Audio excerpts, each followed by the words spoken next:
Newsfast, Newsline. Good evening to you. You are watching Newsline. Apologies for the delayed start. We are going to talk to Attorney at Law Charit Galhena, attached to the National People's Power, about certain things that are happening in the country politically, as well as an important factor about Selendiver investments and what that is all about. Thank you, Mr. Galhena, for joining us today. Thank you. With time very quickly running out, I'll get to the point straight away. There is this new thing that the government is talking about. Everyone seems to be very excited about this this new special purpose vehicle that has been established, Selendiver. What is this and how is this going to impact Sri Lanka? Well, all that we know about Selendiver Investment Limited is the 4 papers that we have, or the cabinet proposal, and we don't know much about the government plan or the proposal on that. But from what we can gather out of the proposal or the cabinet paper is that there will be an investment company called Selendiver, which is of 100% government-owned company, which in turn would create a special purpose vehicle in respect of 3 of the key government companies: Canville Holding Limited, Hotel Developers Limited, and Hotel Colombo Limited, which owns quite a valuable property in the capital of Colombo. That's now. So then this property or the investment would be managed through the special purpose vehicle, in which the Selendiver Investment Limited would only have about 10%, only have 10% of promoter share, where the rest shares would be amongst the already shareholders of those 3 companies. And then it speaks of how the investment would take place. That is where it is not clear as to how this investment would take place. Right. Whether it is by way of selling shares of this particular special purpose vehicle that's going to be, or by direct sale and transfer of properties that come under these 3 that previously came under these 3 companies, or else by going to long-term leases. Yeah. That is where it is not clear. When you look at forming a 100% state-owned company for the purpose of promoting investment, you don't see much issue with it. But then when you look at the powers of that, or else the special purpose vehicle that's going to come underneath that, that is where the issue is created. I think we'll discuss about. Yeah, Mr. Galhena, now we are looking at, now let's look at it from the Sri Lankan perspective. I'll talk to you as a Sri Lankan, a citizen of our country. Now there is a massive investment project planned by the government with the support of the Chinese government happening in the Galle Face area. Now this is the port city, as we all know it. Now all of these lands that you're talking about, mentioned here in the Gazette, are land area that is close, in the close proximity. For example, the Republic, it's all around that area, around the port city. So it's not suspicious, or it's not a question for someone to wonder as to whether these are interconnected, whether these investments will be based on the support of the Chinese government or investors that are coming there. So it is a fair question to ask, Mr. Galhena. Is that what you see? I'm talking to you not as an attorney, but as a Sri Lankan. Yeah, that is one possibility. That is one possibility, because when you look at the powers given to the special purpose vehicle and the Selendiver company, there is no limitation to that. There is no specific limitation to that, because this gives power. Like now, for instance, if I take a very simple example where all of us and the viewers can understand. Now, the Sirasa TV or the network owns this particular property. So the company is in existence, but there is no bar for the company or the management or the board of directors to sell this particular property. There's no bar. This property can be sold. Yes. Right? It's the same with this. You create now, when it comes to government public property, there are certain guidelines where there have to be a certain amount of transparency.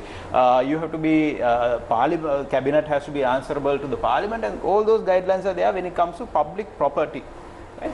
But when you put a particular public property under a purview of a private company, under a purview of the private company, that company can sell the property. Yeah. Even this paper gives that power to the company. it can be sold outright, and the decision can be taken by the special purpose vehicle. Right. And there, the Selendiv Investment Limited only has a 10% of promoter share, and then it gives powers to sell it in the Colombo Stock Exchange. But we all know the state of the Colombo Stock Exchange at the moment. Yeah. So it's not selling it on the Colombo Stock Exchange would not be a viable option as at today the country's economic situation. So the two options that would be open is to sell it outright, or else to sell it on long-term lease purposes.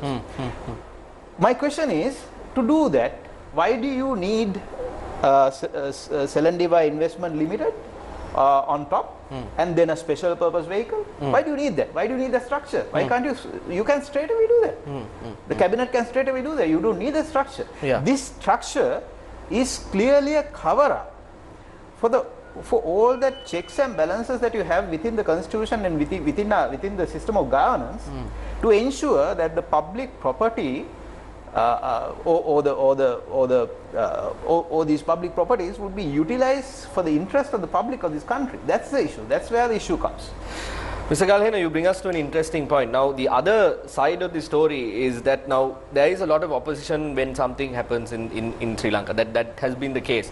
Now, you are affiliated to the National People's Power, and if I'm not mistaken, when news first highlighted this issue, it was the National People's Power that actually spoke about this in the political arena at the moment. But the basis of it is that it's almost as if this particular project, you all are targeting this particular project, and from the National People's Power's perspective, is that what is happening? Are all sort of carrying out this anti-China, we don't want projects from China or something like that? Why is the reason Selendiva Investments has been the sole focus of the National People's Power? Yeah, I'll answer that issue with an addition to the previous answer of yours, which I didn't answer. As to the port city, the linkage between the port city and the present all these properties. Now, port city we are planning as a economic hub to attract investment and tourism. Now, when you do that, we all know that certain amount of land in port city is owned by China, and there is power for the port city commission also to sell it outside. When we have such a structure just away from Colombo, just few, not even a kilometer away from these properties, then the government should have properties within the city, or the country, or Sri Lankan people should have properties within the city where we can attract some of those tourism, or some of those investment, or some of that money that is going to the port city, to attract that to Colombo. Now what do we do? Now we create a land in the sea, and we sell that to China or whatever the country, China, India or America, whatever it is. And we have a port in Colombo, and that port also terminal by terminal is sold to outside entities. And then all that is left is the land within the city, within this area, and you sell that land also. Now what is left? What is left for the country? And when you look at this structure, at the end of the day, there will be a shareholding company where the government would have shares, which doesn't have assets underneath. All those assets can be disposed of. So it's a shell to cover up all those transfers. So what we are saying is this: we are not saying that government should run all the enterprises. We are not saying that private entities should be given the opportunity to invest. We are not saying that the investment should be attracted here. But then we have to ensure that we bring in the best of the country. We have to ensure that whatever that we opt for is the best option available for the people of the country, especially considering the dire situation of the economy at the moment. Yeah. Especially considering that. And on the other hand, what is the policy? What is the government policy to come out of this economic crisis that we have? What is the policy? Is it simply selling land? Simply selling land won't work out. Government tried with forest land, government tried with residual forest land, then it moved on to whatever, then the government moved on to forest bungalows, then it would be some land elsewhere, then the port city, And now we come to the Colombo city, we sell everything. And then Colombo University may be seen as a viable land for sale. Royal College would be 35 acres, 65 acres within Colombo city. That is a very viable option to be sold. Planetarium. Mr. Galena, you paint a very dark picture of our current situation. But let's face the fact. You are saying this. The government, not a result of the current government or the past government, for quite a few years we have been facing this economic crisis, and we are at a very crucial stage where we have to pay about 2.4 billion in the coming few months to settle our debt, and we have about 4 billion in our reserves. Yeah, and we can't do that with printing money. We can't print money because we can't print dollars. Yeah. Now the option then therefore is, Mr. Galena, to look at all of these interesting locations that are interesting to foreign entities, to sell them. What else do you see as the option? What is the option then? Yeah. I mean, it's easy for a person, two of us to sit here and say, no, it's not, that's not the option, that shouldn't be the case. But then what is the option? As you said, this particular government is not to be blamed, or the previous government, or the previous. Now, this is what we see from 1978. Where in 1978, with the introduction of the open economy, people are promised or a very beautiful picture is painted, where from 1978 none of the governments could achieve that. Why was that? Because there was no particular policy in achieving. Now, from 1978, if you look at industrial free zones are created, but what have we gained out of it? What have we gained? And very little emphasis is then given to the education, to creating infrastructure when it comes to education, higher education, creating technology inside, creating knowledge. Now, what we should understand is the present world economy is not merely run on natural resources or else on labor. The present day world economy runs on knowledge. We have to understand that. And where are we as a country? Have we invested enough? Have the governments invested enough? Now what do we see now? I think with the present day crisis, we are facing brain drain. This country. One of my friends, colleagues, recently spoke to me. We usually don't certify papers as councils, but he told me during this lockdown he certified so many documentation merely for the migration purposes of friends and relatives. Now then, who's going to be left inside this country? How are we going to develop an economy with unskilled labor? How are we going to do that? Where have we? How now? What have we done after President Premadasa? What have we done to add to the production of the country or the GDP of the country? What have we done? When you look back, IT industry is a new industry that came up, and then the garment industry. Apart from that, what has happened? Now you walk into a market. Just go out of this studio and go into a supermarket. You will see pumpkin seeds being sold several hundred grams for about 500 rupees. Imported from China. Just see the package, it's imported from China. Why do you have to do that? Where the post-harvest wastage is so high in the country. You go to any economic center, you see thousands of kilos of pumpkin being dumped on garbage and being eaten by wild elephants daily. Why can't we take that knowledge to those poor farmers? Why can't the government look at investing there? Why can't we invest on education, where we would have a return?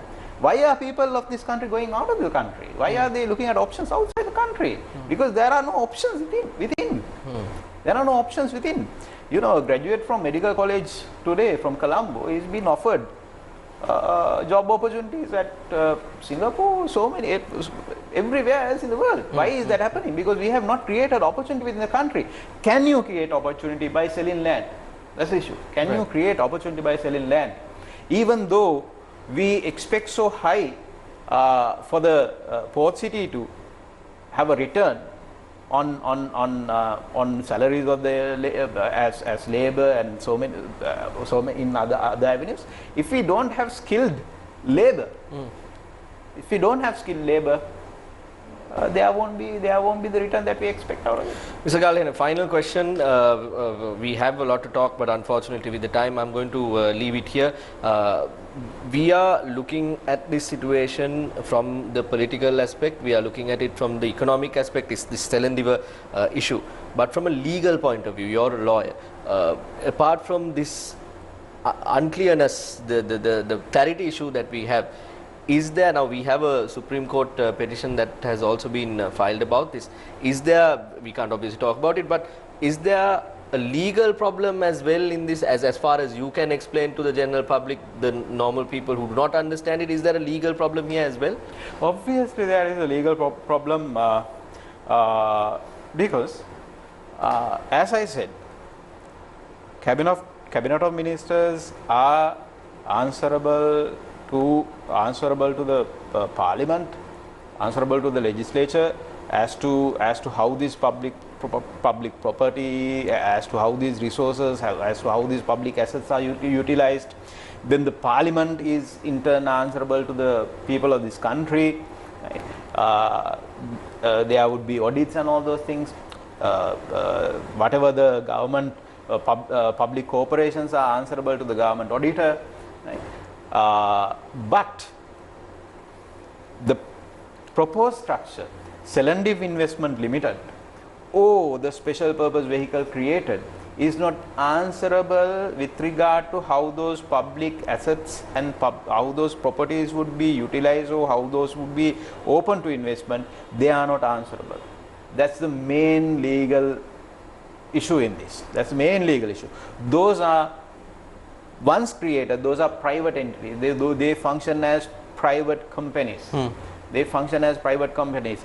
Directors are not answerable or liable to the people of this country. That's where the issue is. Once we enter into transaction, those transactions can't be turned back. If we are finishing, let me finish by saying this. The people of this country haven't seen what is in the Port City Agreement. People of this country haven't seen what is in the agreements entered in with regard to highways. People of this country don't see what these agreements stipulate. Yeah. Now, especially one example I'll take, when you look at Canville Holdings. Canville Holdings, the Hyatt structure, it comes under Canville Holdings, and there was the previous government, because the previous government lost in arbitration in respect of an agreement entered by the Canville Holdings, and with regard to cancellation of that, with regard to interior designing of that, and we lost so much of dollars there, simply because decisions were not taken by going through the agreement. People doesn't know, media doesn't know. That's the issue. There has to be transparency in all this. We have to ensure transparency. Why all those mechanisms, constitutional, legal mechanisms, frameworks, checks and balances are there is to ensure that transparency. That transparency is lost when it is given out to the private sector. That's the issue. That's the main issue. Thank you, Mr. Galhena, for your time. We are taking in the time of the Prime Time News Bulletin as well. We thank Mr. Galhena, attached to the National People's Power, for joining us this evening. It's over to Deshan at the main studio.